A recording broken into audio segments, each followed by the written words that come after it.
Oh, here? Yeah, All right there. Perfect. Where do I begin? Do I start with the youngest of 8 kin, ridiculed and insulted because she wasn't slim, too dark to be white and too light to fit in? The only girl in the whole clique that was Puerto Rican? Nah. Let's try that again. Considered spoiled because I had everything that I could ever ask for. But they couldn't understand how I wanted more than pretty things to fit my room's decor. See, I wanted to feel love from the woman that I adored, so here's where I begin. I was born as a marker of my mother's mistrust, a symbol of my parents' bond, you know. The thing that separated her from them other broads. Fuck hardcore, my core is hard. From nights listening to my father walk out the front yard. I was 10 and had to take care of a cancer patient whose love was only shown to a man that was constantly absent. Fuck them both. You look at me while I'm smiling when inside I've been dead. When instead of wanting to live for me, death was chosen. When it came between her man and her daughter, she chose her spouse. Pulled me out of my 3rd grade class with slit wrists to pass me the keys to the fucking house, man. I done seen more shit gone wrong than most grown men before I ever wore a training bra. At 16, I was hustling hard.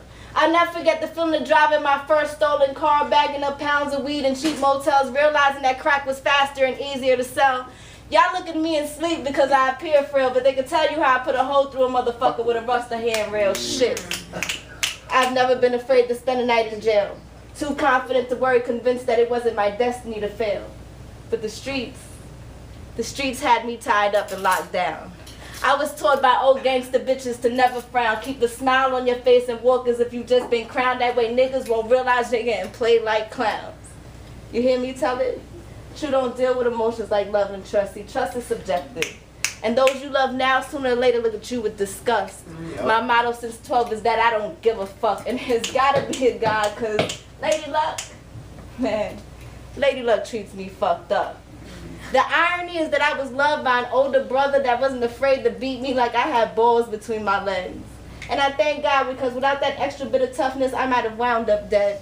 Have you ever looked into a man's eyes that second before he's reached his end, or smiled into your homegirl's face when you knew she didn't really want to spread her legs, but sex is money and well shit happens, and so she sleeps with various men? What do you know about the man you love realizing that you're not afraid of him anymore? So he grabs the gun and waits for you to walk through the front door. All because you asked for child support without the courts. Gangster. See. Some of y'all talk about gangster like it's a way of life, like you could just pay some money to subscribe hollering gangsters, nigga, like it's easy. Gangster is how I survived, how at 17, 5'5", 130 pounds, I didn't flinch when I shot a 9. See, please get this right. This here is no act. You know how many times I've been attacked by bitch niggas wanting they corners back, by jealous bitches waiting for me to get sidetracked? 9 out of 10, I walked away without a scratch. So you do the math and figure out how the fuck I did that. Yeah. My scars are embedded in my mind and heart. In order to follow my pain, you have to read a bloody flow chart. The strings that are played behind my story could rival Mozart. The whims of a semi-ghetto child that is more than just street smart. Fuck you, I'm intelligent. To make it in life, I was hell-bent. Straight A's in school even when I was absent. College, hustling 2 jobs just so I could pay off debts. And those of you that look at me and feel like I should have regrets, grab a seat and think about it before you start passing off your judgment. It's seldom that I speak of my pain.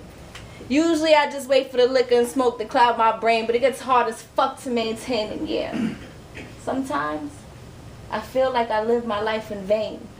And my only glory, my only hope was a fatherless child named Gemineye. My baby girl, I promised to always shelter her from the rain.